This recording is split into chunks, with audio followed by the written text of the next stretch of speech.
সুপ্রিয় শিক্ষার্থী, তোমরা সবাই কেমন আছো? আশা করি সবাই ভালো আছো। আমিও ভালো আছি। দীর্ঘ 3 মাস 22 দিন পর আজকে অনলাইন ক্লাসের মাধ্যমে তোমাদের সামনে উপস্থিত হলাম। তো আজকের ক্লাসটা শুরু করার আগে আমি ছোট্ট একটা গল্প দিয়ে শুরু করব।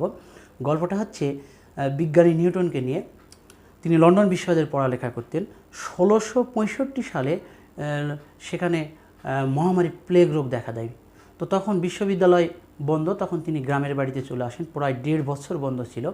তো গ্রামের বাড়ি এসে তিনি বাবা মার জমিদারি দেখাশোনা করেন। তো জমিদারি দেখাশোনা করতে তার ভালো লাগে না। তো তিনি চিন্তা করলেন গুরুত্বপূর্ণ কিছু করা যায় কিনা, তৈরি করা যায় কিনা। তো সেই ক্ষেত্রে তিনি তখন ঘরে বসে বাইনোমিয়াল থিওরেম, ডিফারেন্সিয়াল ক্যালকুলাস, ঘনবস্তুর আয়তন পরিমাপ ইত্যাদি আবিষ্কার করে ফেলেন। এবং তোমরা জানো যে তিনি গাছ থেকে আপেল পড়া দেখে তিনি মহাকর্ষ তত্ত্ব আবিষ্কার করেছিলেন। এবং এই মহাকর্ষ তত্ত্ব বিজ্ঞানের ইতিহাসের সবচেয়ে বিস্ময়কর একটা আবিষ্কার। তো গল্পটা বলার উদ্দেশ্য হচ্ছে এইটাই, তোমরাও দীর্ঘদিন ঘরে বসে আসো, তোমরাও ঘরে বসে থেকে তোমরা ভালো কিছু করতে পারো। বিশেষ করে অনলাইন ক্লাসের মাধ্যমে পড়ালেখা করে তোমরা ভালো কিছু করতে পারো। তো যাই হোক, আমরা মূল ক্লাসে ফিরে আসি। তো তোমরা এই বন্ধর আগে তোমাদের আমি শুরু করেছিলাম সেকেন্ড পার্টের 3য় অধ্যায় জটিল সংখ্যা, কমপ্লেক্স নাম্বার। তো 2টা ক্লাস হয়েছিল।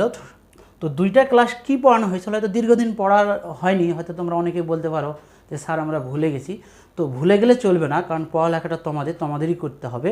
তো আমি যেহেতু ক্লাস করাইছি, তো কি ক্লাস করাইছিল তার সামারাইজ আমি একটু এখানে লিখেছি যাতে কম সময় লাগে।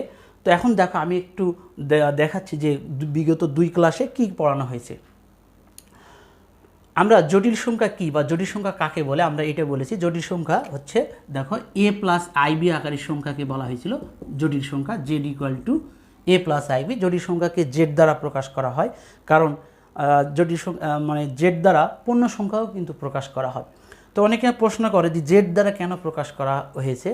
আসলে জার্মান ভাষায় একটা শব্দ আছে জালেন, JHLEN।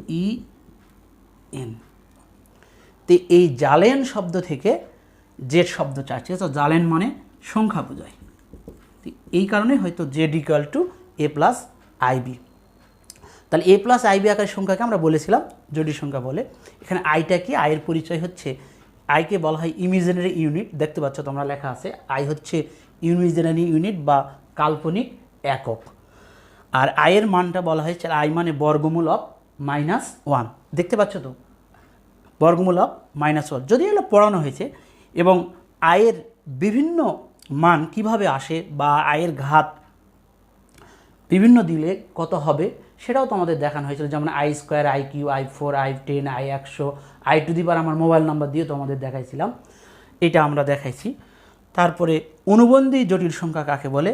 তাহলে জটিল সংখ্যা হচ্ছে a+ib যদি হয়, তাহলে অনুবন্ধী জটিল সংখ্যা হচ্ছে z বার দ্বারা প্রকাশ করা হয়, যে z হেড a-ib, অর্থাৎ আয়ের সামনে চিহ্ন পরিবর্তন করে দিলে সেটা জটিল সংখ্যার অনুবন্ধী জটিল সংখ্যা হয়ে যায়।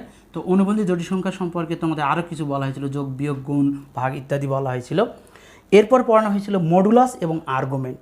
মডুলাস এবং আর্গুমেন্ট কি সেটা একটু দেখো, যদিও পড়ানো হয়েছে তারপরে একটু জাস্ট বলতেছি।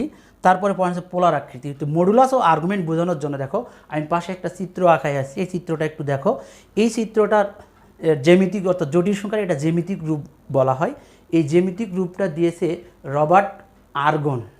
এই জন্য এই তার নাম অনুসারে এটাকে আর্গন চিত্র বলা হয়। দেখতে পাচ্ছ তোমরা, দেখো এখানে লেখা আছে আর্গন চিত্র।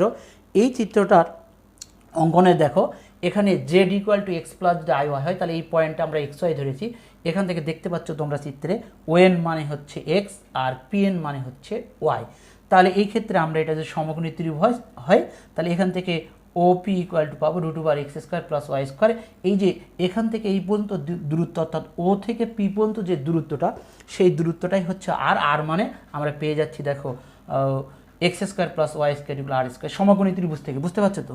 তাহলে এটাও তোমাদের দেখানো হয়েছিল, জাস্ট তারপরে আমি আবার একটু বলতেছি। তাহলে এখান থেকে z = x + iy জটিল সংখ্যা হয়, এই জটিল সংখ্যার মডুলাস, অর্থাৎ z = যদি x + iy হয়, তাহলে z বার দ্যাট মিনস হচ্ছে r। ঠিক আছে, সরি z বার না, z এর মডুলাস ইকুয়াল হচ্ছে √x² + y²। তাহলে z এর মডুলাস তাহলে হচ্ছে আর ইকুয়াল টু 2 বার এক্স স্কোয়ার। আর এখান থেকে আমাদের পেয়েছিলাম আমরা tan theta equal to y by x, অর্থাৎ থিটা ইকুয়াল টু হচ্ছে tan inverse y by x. এইটাকে বলা হচ্ছিল আর্গুমেন্ট, আর এইটা ছিল মডুলাস। এই মডুলাস ও আর্গুমেন্ট বিভিন্ন চতুর্ভাগে কী ছিল সেটাও তোমাদের দেখাইছি। তো আজকে এখান থেকে আমি আরেকটা জিনিস তোমাদের দেখাবো, সেটা হচ্ছে পোলার আকৃতি। এবং পোলার আকৃতি তোমাদের কিছু অংশ হয়েছিল, একটু বাকি ছিল। তো পোলার আকৃতি ছিল Z equal to x plus যদি আই ওয়াই হয়, আমি একটু মিশে দিই কারণ আমার বোর্ডটা হয়ে গেছে অনেক ছোটো, কারণ আমাদের ম্যাথমেটিক্সের জন্য বোর্ডটা আসলে অনেক বড় দরকার। এখন দেখো, আমরা z equal to x plus i y যদি জটিল সংখ্যা হয়, তো এই জটিল সংখ্যার পোলার আকৃতি দেখানো হয়েছিল এক্স প্লাস আই ওয়াই, এটা একটা জটিল সংখ্যা। এক্স প্লাস আই ওয়াই এর পোলার আকৃতি ছিল যেমন, এখানে থেকে আমরা যদি কস থিটা লিখি আর্গন চিত্র থেকে, y by cos theta equal to x by r, এখান থেকে তাহলে x equal to r cos theta. বুঝতে পারছো, কস থিটা ইকুয়াল টু ভূমি ভাগ অতিভুজ। আর সাইন থিটা ইকুয়াল টু, আমরা এখান থেকে সাইন থিটা ইকুয়াল টু পাবো, সাইন থিটা ইকুয়াল টু হচ্ছে ওয়াই বাই লম্ব ভাগ অতিভুজ আর, তাহলে এখান থেকে ওয়াই ইকুয়াল টু পেয়েছি আর সাইন থিটা। একটু সবাই তোমরা দেখো তো, আমরা কিছুক্ষণ আগে বললাম আরটা হচ্ছে জটিল সংখ্যার মডুলাস আর থিটাটা হচ্ছে আর্গুমেন্ট। তাহলে এই এক্স সমান সমান r cos theta, y equal r sine theta বসালে আমরা পেয়েছিলাম r cos theta plus i r sine theta. এটার ক্লাস কিন্তু তোমাদের করাইছি, তারপর আমি বলছি যে একটু সামারাইজ, রিপিটেড ক্লাস হচ্ছে এটা আর কি। তো দেখো, x plus i y equal to r cos theta plus i r sine theta. এখান থেকে যদি আরটা আমরা কমন নিই, তাহলে cos theta plus i r i sine theta. এইটাকে বলা হচ্ছে জটিল সংখ্যার পোলার আকৃতি। এখানে আরটা হচ্ছে মডুলাস আর থিটাটা হচ্ছে আর্গুমেন্ট। তো জটিল সংখ্যার পোলার আকৃতি হচ্ছে অন্যরূপ, মানে জটিল সংখ্যার অন্যরূপটাই হচ্ছে পোলার আকৃতি। তাহলে এটা হচ্ছে পোলার আকৃতি লেখা। তাহলে এটা তোমরা জানো যে এক্স আর ওয়াই কার্তেশীয়, তাই এটা কার্তেশীয় আকৃতি। আর এটাকে তাহলে তোমরা বলবা কি, এটা হচ্ছে বা এটা আর কমন আছে, এটা হচ্ছে পোলার আকৃতি। পোলার আকৃতি, তাহলে পোলার আকৃতিটা বলা হয়েছিল যে জটিল সংখ্যার অন্য রূপটাই হচ্ছে পোলার আকৃতি। যেমন দেখো, এখানে x plus i y equal to r cos theta plus i r theta, এটা পোলার আকৃতি। তাহলে আমরা একটা যে জটিল সংখ্যা লিখি এরকম, এগুলো মিশে দিলাম, এগুলো করা ক্লাস √3 1 প্লাস √3i। এই জটিল সংখ্যাটার মডুলাস, আর্গুমেন্ট এবং পোলার আকৃতি কি? তাহলে এখানে মডুলাস আর মানে √2 x square plus y square, তার মানে 3 সমান সমান 4 2, আর থিটা ইকুয়াল টু হবে tan ইনভার্স ওয়াই বাই √3/1 সমান সমান tan ইনভার্স √3 মানে π/3। তাহলে এর মডুলাস হচ্ছে 2, আর্গুমেন্ট হচ্ছে π/3। তাহলে পোলার আকৃতি কত হবে? তাহলে পোলার আকৃতি হচ্ছে এই জটিল সংখ্যার পোলার আকৃতি হবে আর কস থিটা, আর মানে কত 2 cos অফ থিটা, থিটা মানে π/3 plus i sine of 2 sine π/3। 2টা যদি আমরা কমন নেই, তাহলে এখান থেকে আমরা 2 cos π/3 প্লাস আই সাইন π/3। তোমরা খেয়াল করো, এই ক্লাসটা আমরা করেছিলাম। তো এখানে 2 যদি কমন নেওয়া হয়, মানে এখানে 2 কমন নিলাম, এখানে পায়ের মান যদি π/3 কসের আর সাইনের মান যদি বসে দেওয়া হয়, তাহলে দেখো আবার ওইটাই পাওয়া যাবে। এই জন্যে জটিল সংখ্যার অন্য রূপটাই হচ্ছে পোলার আকৃতি। তো এই পোলার আকৃতি নির্ণয়ের সময় আমরা এই জিনিসটা পেয়েছিলাম, এবং এখান থেকে আমাদের ক্লাসটা স্টপ হয়েছিল যে এটাকে আমরা কিভাবে লিখতে পারি। দেখো, এটা আর, তাহলে আর এখানে আমরা কমন রাখলাম, আর এটা মানে লেখা যাবে e⁻i থিটা। তাহলে এখন তোমাদের প্রশ্ন হতে যায় cos theta plus i sine theta কীভাবে e⁻i থিটা হলো। তো তোমরা একটু দেখো, cos theta plus i sine theta equal to হচ্ছে e⁻i থিটা, আর cos theta minus i sine theta equal to হচ্ছে e⁻i থিটা। এই যে এই দুটা ফর্মুলা যিনি দিলেন তার নাম হচ্ছে অয়লার। তাই এই ফর্মুলা দুটাকে আমরা বলছি অয়লার ফর্মুলা। কি ফর্মুলা? OELERS, Euler's formula. তাহলে অয়লার ফর্মুলা অনুসারে এটা লেখা হয়েছে। তো তোমরা যদি অনেকেই হয়তো প্রশ্ন করতে পারো দিয়ে এটা আসলে কিভাবে আসে, তো আমি একটু জাস্ট তোমাদের দেখাবো। তো এখন দেখো এটা দেখাতে গেলে আমাকে একটু বোর্ডটা পরিষ্কার করতে হবে। তো বোর্ডটা আমি পরিষ্কার করে ফেললাম।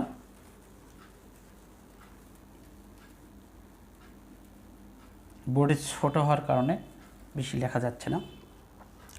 তো একটু দেখো এই জিনিসটা আমরা প্রমাণ করব কিভাবে এটা হয়।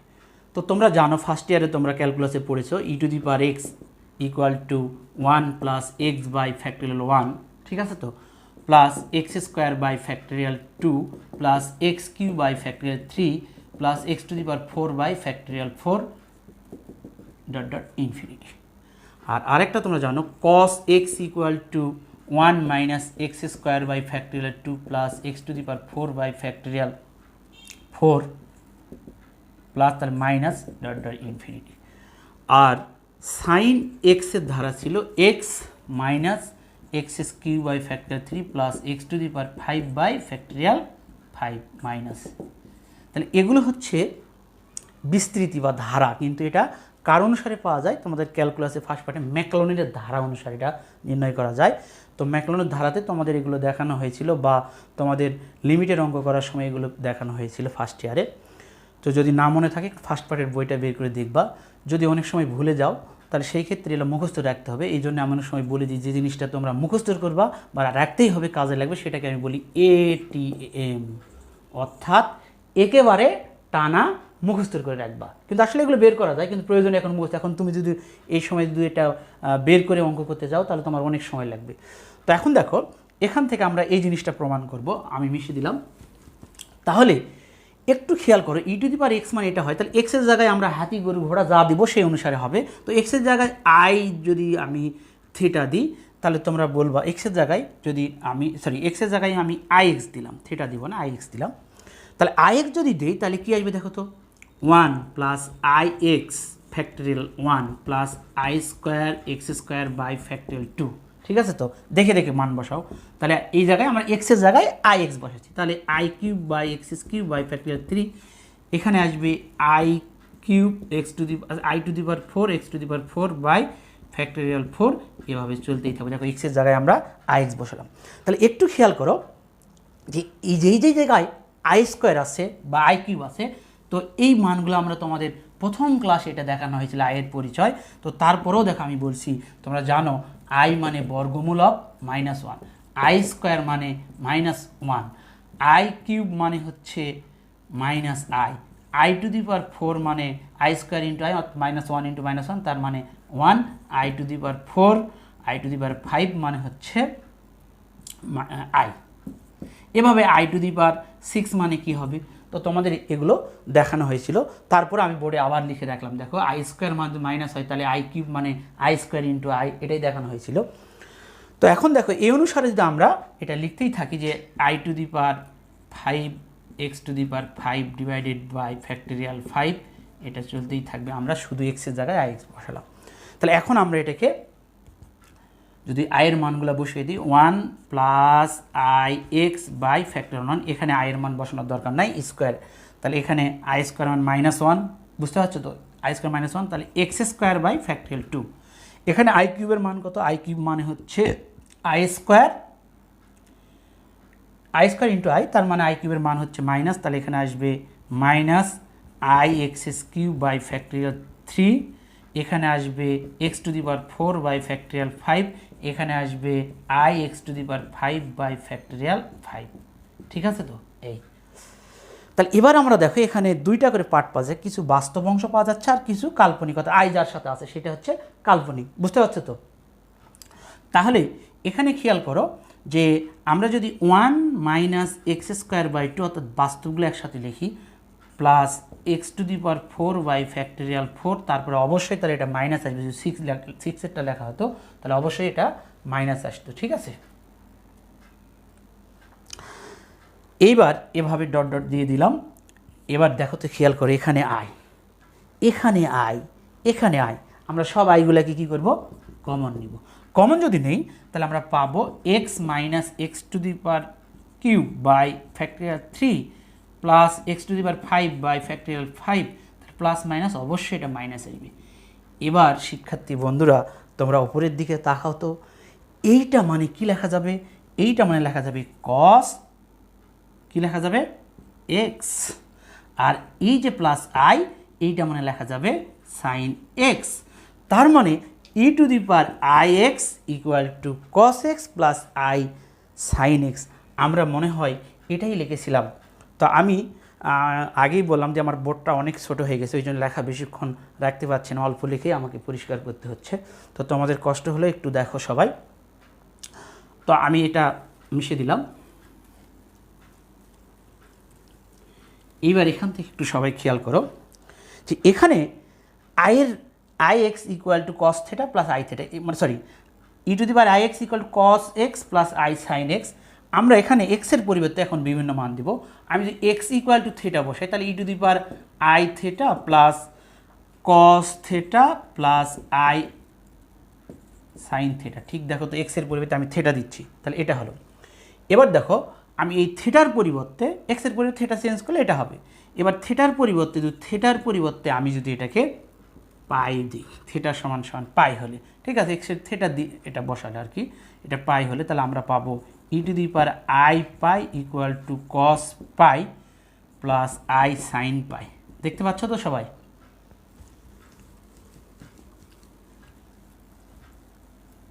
একটু পর পরে আমাকে বোর্ড পরিষ্কার করতে হচ্ছে, তোমরা দেখতে পাচ্ছ। তাহলে e to the power i pi equal to cos pi. Cos pi মানে কত? কস পাই মানে 0 180 প্লাস কস 100 পাই মানে -1, 180 মানে -1, আর প্লাস আই সাইন পাই, এটা 0, তার মানে 0 হয়ে গেল।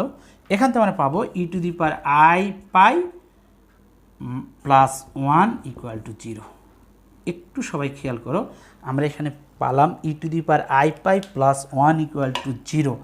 খুব সুন্দর একটা ইকুয়েশন পেয়েছি, কারণ এটা হচ্ছে this is the great equation of mathematics.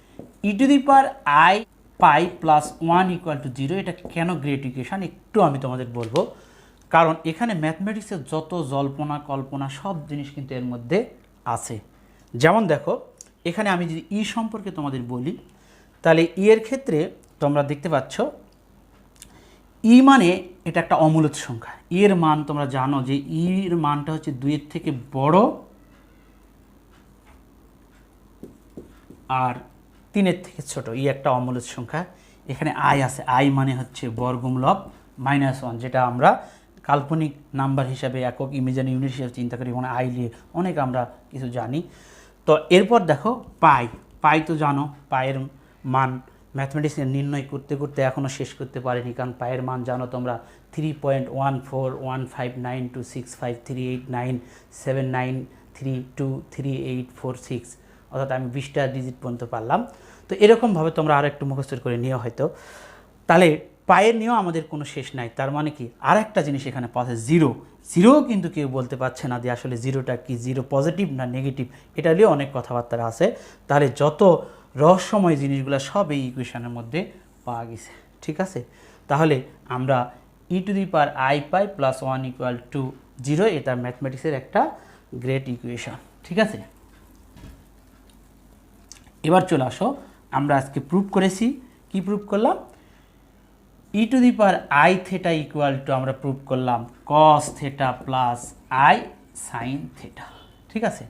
তাহলে একটু সবাই লক্ষ্য করো, e to the power i theta plus cos theta plus i sine theta, এখান থেকে আমরা থেটার মান বিভিন্ন কিছু দিলাম।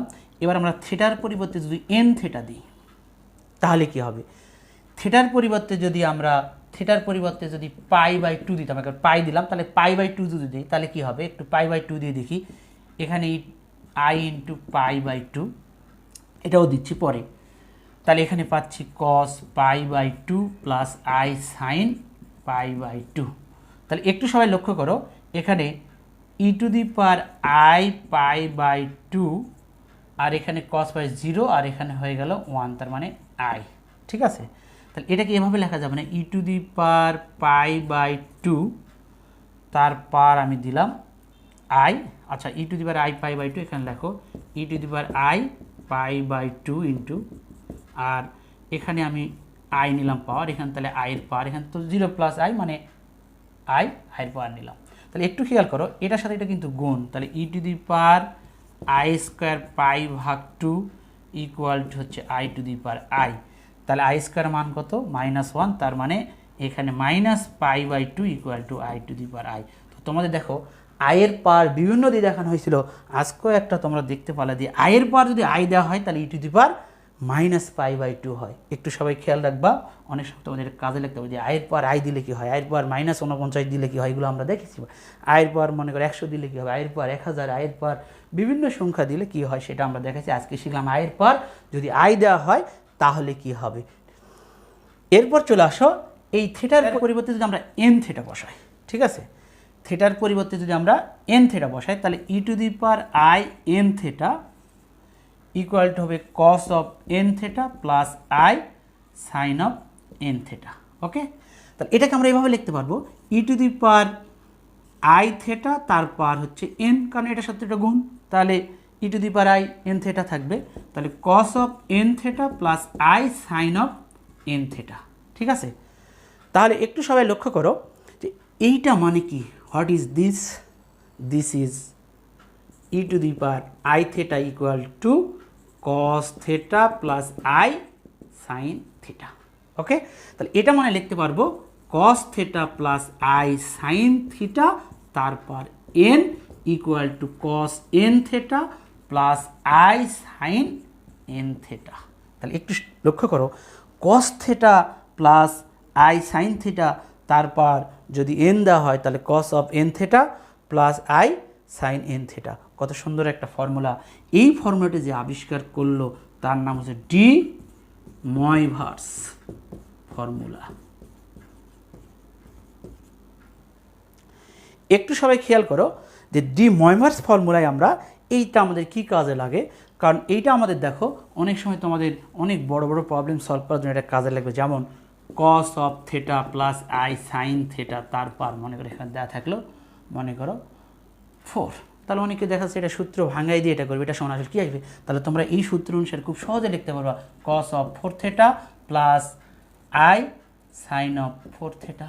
আবার দেখা যাচ্ছে অনেক সময় দেখা যাচ্ছে cos of π/4 plus i sine of π/4 তারপর মনে করো 25 দেওয়া থাকবে, তাহলে এটা কী হবে, তাহলে দেখো তোমরা একটু খেয়াল করো, এটা মানে লেখা যাবে cos of 25 π/4 plus i sine of 25 π/4। ঠিক আছে, তো এখন দেখো এখানে আমরা আরেকটা জিনিস লিখতে পারি, সেটা হচ্ছে এভাবে।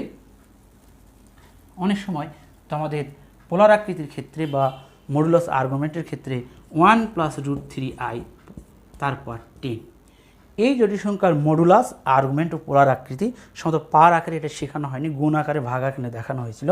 তো দেখো পার এই জটিল সংখ্যার মডুলাসটা কি, তাহলে তোমরা যদি এই পার্টটা বাদ দাও তাহলে নর্মালি এটা একটা জটিল সংখ্যা, তাহলে এই জটিল সংখ্যার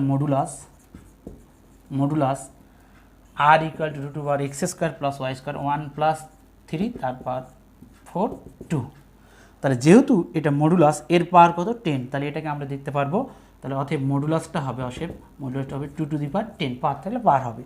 আর এখান থেকে যে আর্গুমেন্ট বের করা হয় tan থিটা ইকুয়াল টু হবে √3 কত 2 √3/1, তার মানে সমান হচ্ছে tan π/3, তাহলে এখানে থিটা ইকুয়াল টু আমরা পাবো π/3। তাহলে আর্গুমেন্ট থিটার সাথে তখন পাওয়ারটা কি হয় গুণ হয়ে যায়, এই দিকের লজিক অনুসারে আমরা তারপরেও দেখাচ্ছি π/3 গুণ 10 অর্থাৎ 10 π/3। তাহলে তোমরা একটা সূত্র আকারে লিখে নিতে পারো যে কোনো জটিল সংখ্যার যদি এই আকারে থাকে x + iy তারপর যদি n থাকে এর মডুলাস হচ্ছে √x² প্লাস y² তারপর হবে n, আর আর্গুমেন্ট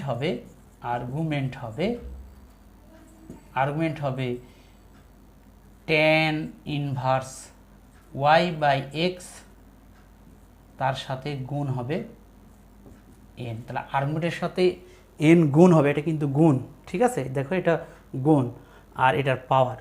তো এইটা আসলে আমরা কিভাবে চিন্তা করতে পারি, এটা ছাড়াও চিন্তা করতে পারি কিভাবে, দেখো সবাই একটু খেয়াল করো, এখানে যে আমি এই কাজ করি যে এখানে আমি 1/2 আর √3/2 এখানে i, তাহলে তোমরা অবশ্যই বলবা এখানে আমরা লিখতে পারবো এটা 2টা কমন সেকেন্ড ব্র্যাকেট দিয়ে 10। একটু দেখো তো আমি কিছু ভুল লিখেছি কিনা, আমার মনে হয় 2 দিয়ে গুণ করলে এটাই হবে। এইটাকে যদি আমি আলাদা আলাদা করে দিই। একটু খেয়াল করো, আমি এটা এভাবেও করালাম, আবার এভাবেও করা যায় এই সূত্রের লজিক থেকে। এই সূত্রটা লজিক দেখো, 2^10, রাইট? তাহলে এখানে আমরা লিখতে পারবো, দেখো এটাকে যে আমরা এভাবে চিন্তা করি যে কস কতর মান হাফ, এখানে কস আনতে হবে, তাহলে তোমরা বলবা কস π/3 মান হচ্ছে হাফ, প্লাস এখানে আই তো আছে, আইটার সামনে দিলাম, সাইন π/3 মান হচ্ছে হাফ। একটু সবাই লক্ষ্য করো, তার পার হবে কত? 10। কত বার হবে? 10। তাহলে এবার দেখো এইটা সমান সমান লেখা যাবে 2^10, আর এইটা তখন কি হয়, এটা ময়ভার্স ফর্মুলা অনুসারে, ময়ভার্স ফর্মুলা অনুসারে কস অফ 10π/3 আর আই সাইন অফ 10π/3। তাহলে এবার একটু লক্ষ্য করো, এটা কিন্তু জটিল সংখ্যার পোলার আকৃতি চলে আসছে। দেখো আর এর এখানে আর ছিল r cos theta plus i r sine theta, তাহলে এটা আর বলা যেতে পারে।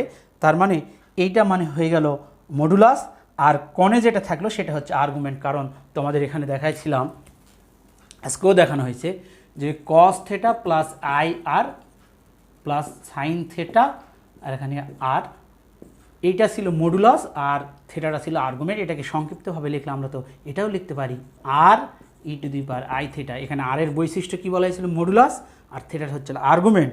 তাহলে একটু লক্ষ্য করো, এটা মানে E10, এটা মানে লেখা যাবে e⁻i থেটা মানে 10π/3। এই বৈশিষ্ট্য যদি তোমরা খেয়াল করো, তাহলে what is theta? Theta is 10π/3, আর হোয়াট ইজ আর? আর মানে হচ্ছে 2^10। সো এটা হচ্ছে মডুলাস, এটা হলো আর্গুমেন্ট। তার মানে আমরা বলতে পারি, দেখো এখানে এই যে দেখো 2^10, তার মানে পাওয়ার আকারে থাকলে আমরা পাওয়ার দিলেই হবে, আর আর্গুমেন্টের সাথে এটা গুণ করে দিলেই হবে। তাহলে আশা করি সবাই তোমরা বুঝতে পারছো। তো এখানে একটু খেয়াল করো সবাই যে আমরা অনেক সময় এগুলো আমাদের এমসিকিউ এর জন্য অনেক সময় কাজে লাগে। যে আমরা এরকম একটা প্রশ্ন দিল, দেখা যাচ্ছে 5e⁻i⁻4। তো এখন তোমাদের এটা দিয়ে বলো যে এর মডুলাস ও আর্গুমেন্ট কত। তো আমার বিশ্বাস তোমরা যদি ক্লাসটা বুঝতে পারো, আমার মনে হয় তোমরা 5 সেকেন্ডের মধ্যে বলে দিবা। তাহলে এটা হচ্ছে আর থেটা মানে আয়ের সাথে যেটা থেটা, তাহলে এখানে মডুলাস হচ্ছে কত? 5, আর আর্গুমেন্ট হচ্ছে π/4। এই জটিল সংখ্যা যদি পোলার আকৃতি বলে, তাহলে 5, এইটা মানে আবার লেখা যাবে কত? cos of π/4 plus i sine of π/4, বোঝা যায়? তাহলে এটা একটা জটিল সংখ্যা। তাহলে সেই ক্ষেত্রে এই জটিল সংখ্যার পোলার আকৃতি যদি হয়, তাহলে এটা যেহেতু অয়লারের ফর্মুলা অনুসারে লেখা হয়েছে, তাহলে এর মডুলাস পাওয়া গেল, আর্গুমেন্ট পাওয়া গেল। আশা করি সবাই তোমরা বুঝতে পেরেছো। আজকের ক্লাস এই পর্যন্তই। সবাই ভালো থেকো, সুস্থ থেকো, এবং আগামী ক্লাস দেখার জন্য তোমাদের বলা হলো। তো তোমরা আমার একটা ইউটিউব চ্যানেল আছে, সেই ইউটিউব চ্যানেলে মাইনুল ম্যাথ কেয়ার লিখে সার্চ দিলে তোমরা পেয়ে যাবে আমার যে ভিডিওগুলো আমি দিব। তারপরে তোমাদের একটু ফ্রেন্ডদের তোমরা বলবা যে এই চ্যানেলে একটু সাবস্ক্রাইব করতে, ঠিক আছে? সবাই ভালো থেকো, সুস্থ থেকো। আবার নেক্সট ক্লাসে আমাদের দেখা হবে। খোদা হাফেজ।